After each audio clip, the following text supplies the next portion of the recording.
Movie शुरू होती है।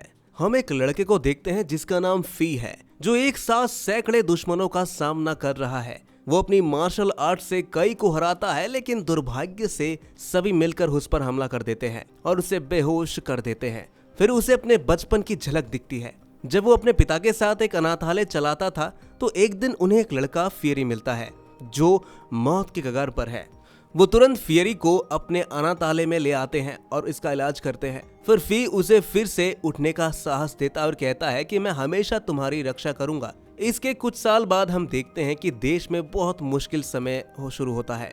क्रांति, युद्ध, गरीबी और दुश्मनों के हमलों के कारण आम लोगों की हालत हर जगह बहुत खराब हो जाती है। व्यापारियों के लालच के कारण समुद्र में सैकड़ों मजदूर मारे जाते हैं। इसके बाद हम हम्पू नाम की एक जगह को देखते हैं जहां ब्लैक टाइगर और नॉर्थ सी नाम के गैंग का बोलबाला है। ब्लैक टाइगर गैंग वहां जुआ, ड्रग्स और वैश्यालय का कारोबार करता है। इन कारोबारों को संभालने की जिम्मेदारी मास्टर ल्यू के 3 बेटों पर है, जिनके नाम नॉर्थ इविल, ब्लैक क्रो और ओल्ड स्नेक है। फिर मास्टर लुई नए सैनिकों को भर्ती करता है और कहता है कि वो उनमें से एक को अपना चौथा बेटा बताएगा। इन सैनिकों में से एक फी है। जब वो सभी मास्टर ल्यू से मिलते हैं तो वो सबके सामने गद्दार को बेरहमी से मार डालता है। इससे वहां मौजूद सभी लड़कों में खौफ पैदा हो जाता है, लेकिन फी के चेहरे पर एक शिकन तक नहीं थी। इसके बाद उन सभी को एक कप दिया जाता है और मास्टर उनके हाथों में उबलता हुआ पानी डालना शुरू कर देता है। कोई भी सैनिक इतना गर्म पानी सह नहीं पाता, लेकिन फी अपनी उंगलियां लाल होने के बावजूद कप को पकड़े रखता है। जिसके बाद मास्टर सबको नॉर्थ सी गैंग के सरदार को मारने का हुक्म देता है। वो कहता है कि जो ये काम करेगा वो मेरा चौथा बेटा बनेगा। जिसके अगले ही दिन फी नॉर्थ सी के ठिकाने पर पहुंचता है और वो अकेले ही सारे गुंडों को धूल चटा देता है। और फिर आखिर में फी गैंग के लीडर से सामना करता है और दोनों में जमकर लड़ाई होती है। आखिरकार फी दुश्मन की ही तलवार से उसका काम तमाम कर देता है। तभी अचानक नॉर्थ सी के और गुंडे आते हैं और फी को घर ले आते हैं। दोस्तों, मूवी की स्टार्ट इसी सीन को दिखाते हुए हुआ था। तभी यहाँ पर बिग तूत आता है और पटाखों की दुकान में आग लगा देता है, जिससे धुआं धुआं हो जाता है। और इस मौके का फायदा उठाकर फी भाग निकलता है। वही ब्लैक टाइगर के अड्डे पर पहुंचकर फी को देखकर मास्टर बहुत ही खुश होता है और उसे गोद ले लेता है। उधर नॉर्थ सी के सरदार का बेटा वुलोंग अपने पिता का सिर चौराहे पर लटका देखता है और ये देखकर उसका खून खौल उठता है और वो अपने पिता के कातिल से बदला लेने की कसम खाता है। फिर जब फी ठीक होता है तो उसे गोद लेने की रस्म में टैटू बनवाना होता है। टैटू वाला बताता है कि ब्लैक टाइगर गैंग का एक खजाना है, 2 चाबियों से खुलता है। वो चाबियां मास्टर के 2 बेटों के पास है। अब मास्टर का बेटा बनने के बाद फी अपने फौज के साथ नॉर्थ सी गैंग पर हमला कर देता है और जीत भी जाता है, लेकिन वुलोंग भाग निकलता है। अब फी गैंग का सरदार बन जाता है और सभी लोग इसकी इज्जत करने लगते हैं। उसने अपनी देखभाल के लिए ऑर्काइड नाम की एक लड़की को रखा है, जो शायद उसके बचपन की दोस्त है। अब एक दिन फी अपने भाइयों के साथ खाना खा रहा होता है तो सब उसकी तारीफ करते हैं, वाह भाई वाह। लेकिन नॉर्थ इविल उससे जलता है। वो फी से लड़ाई करने की कोशिश करता है, लेकिन फी उसको नजरअंदाज कर देता है। जिसके कुछ दिन बाद मास्टर लू के अंग्रेज दोस्त उससे 300 गुलाम मांगते हैं और मास्टर अपने गुंडों से जबरदस्ती लोगों को पकड़वा लेता है। इसी बीच फी को अक्सर अपने बचपन की यादें आती हैं। अब एक दिन वो ऑर्काइड को अपनी कहानी सुनाता है और हमें यहाँ से पता चलता है कि एक दिन फी अपने अनाथ आश्रम के दोस्त फियरी, फा और चून के साथ खेल रहा था कि तभी ब्लैक टाइगर के गुंडे ने फा को अगवा कर लिया ताकि वो उसे कोठे पर बेच सके। और जब फी के पिता को ये बात पता चली तो वो तुरंत उस गुंडे को पकड़ने के लिए निकल जाते हैं, लेकिन तब तक बहुत देर हो चुकी थी क्योंकि वो फा को पहले ही बेच चुका था। जिसके बाद ब्लैक टाइगर गैंग ने उनके अनाथालय में आग लगा दी। वही फी के पिता सभी बच्चों को बचाने में जुट गए, लेकिन इसी चक्कर में वो अपनी जान गंवा बैठे, जिससे फी और फियरी के अंदर बहुत ही गुस्सा आ जाता है और वो उस गुंडे को ढूंढते हैं। लेकिन वहां पहुंचकर वो देखते हैं कि वो तो पहले ही मर चुका है। इसके बाद वो फिर एक गुरु से मार्शल आर्ट सीखते हैं और अपना ईगल गैंग बनाते हैं। अब उनका मकसद है ब्लैक टाइगर गैंग का खात्मा करना। और तब से फी ब्लैक टाइगर का हिस्सा बनने की कोशिश करने लगा है और ऑर्काइड ने एक तवायफ बनने का नाटक किया और वहीं फियरी और चुन ईगल गैंग को मजबूत कर रहे हैं। तब पता चलता है कि फी ब्लैक टाइगर गैंग में इसलिए घुसा था ताकि अंदर से उसे खत्म कर सके। उसने सारी जानकारी इकट्ठा करके ईगल गैंग को दे दी है। इतने सालों की मेहनत अब रंग लाने वाली है। अब एक दिन फियरी और चुन ओल्ड स्नेक पर हमला करते हैं। फिर वो उसे एक सुनसान जगह पर ले जाते हैं जहां उसे तड़पा तड़पा कर मार डालते हैं। फिर वो उसकी जेब से चाबी निकालते हैं। एक चाबी वो नकली बनाता है और असली को वापस रख देता है। फिर ओल्ड स्नेक की लाश को ब्लैक टाइगर के अड्डे पर छोड़ देता है, साथ में एक नोट जिसमें लिखा था कि सबको अपने बुरे कर्मों का फल भुगतना पड़ेगा, जिससे मास्टर डर जाता है। लेकिन जब वो देखता है कि असली चाबी सुरक्षित है तो वो उस चाबी को नॉर्थ इविल के पास दे देता है। उधर फी मछली पकड़ने के बहाने फियरी से मिलता है और उससे नकली चाबी लेता है।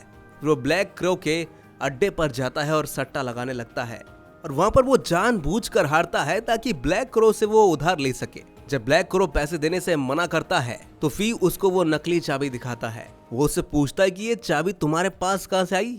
फी कहता है कि उसे नॉर्थ इविल के पास मिली है। वो तो मास्टर को असली चाबी देने से पहले ही डुप्लीकेट चाबी बनवा चुका था, मगर ब्लैक क्रो को उस पर यकीन नहीं होता, इसलिए वो फी को शहर की एक सुनसान जगह पर ले जाता है जहां ब्लैक टाइगर का एक खुफिया खजाना मौजूद है। और जब डुप्लीकेट चाबी से खजाना खुल जाता है तो ब्लैक क्रो को उस पर पूरा यकीन हो जाता है और फिर उसका शक यकीन में बदल जाता है। अब हम फिर से देखते हैं कि फी मछली पकड़ने के बहाने फिर से फियरी से मिलता है और फी फियरी को खजाने का पता बताता है और अपने अगले प्लान की तैयारी में जुट जाता है। अब अगली सुबह चुन कपड़े धोने वाली बनकर फी के घर जाती है और अगले हमले की तारीख बताती है। उसी रात मास्टर लू फी को अपने तलवारें दिखाता है। तभी अचानक वुलोंग उन पर हमला कर देता है और दोनों गैंग्स में जंग छिड़ जाती है। फी और वुलोंग में जबरदस्त लड़ाई होती है। आखिरकार फी वुलोंग को हरा देता है और उसकी सीने पर तलवार रख देता है, लेकिन वो उसे मारना नहीं चाहता था। लेकिन फिर मास्टर पीछे से धक्का देता है और वुलोंग मर जाता है। इधर ईगल गैंग नशे की दुकानों में आग लगा देते हैं और खजानों पर हमला कर देते हैं और फिर चुन और उसके साथी ब्लैक क्रो को फंसा लेते हैं और फिर ये अकेले ही कई गुंडों को मारता है, लेकिन आखिर में वो खुद गिर जाता है। वो जल्दी मास्टर को दुकानों में आग लगाने की खबर मिलती है तो वो फी को वहां भेजता है, लेकिन वो वहां जाने की बजाय उस जगह जाता है जहां चुन ने ब्लैक क्रो को बंदी बना रखा था और वो अब बिना समय गवाए उसे जान से मार डालते हैं और उसे कुछ इस तरह से मारा जाता है कि सबको लगे कि ये खून नॉर्थ इविल ने किया है। मगर दूसरी ओर बदकिस्मती से फियरी को गुंडे चारों ओर से घेर कर उसे पकड़ लेते हैं।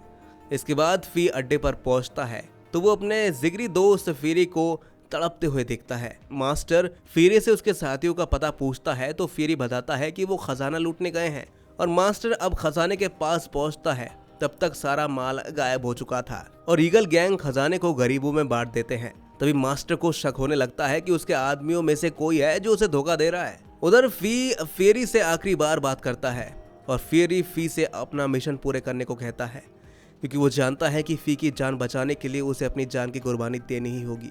जिससे कुछ देर बाद मास्टर गुस्से में आता है और फी से कहता है कि वो फियरी को मार डाले।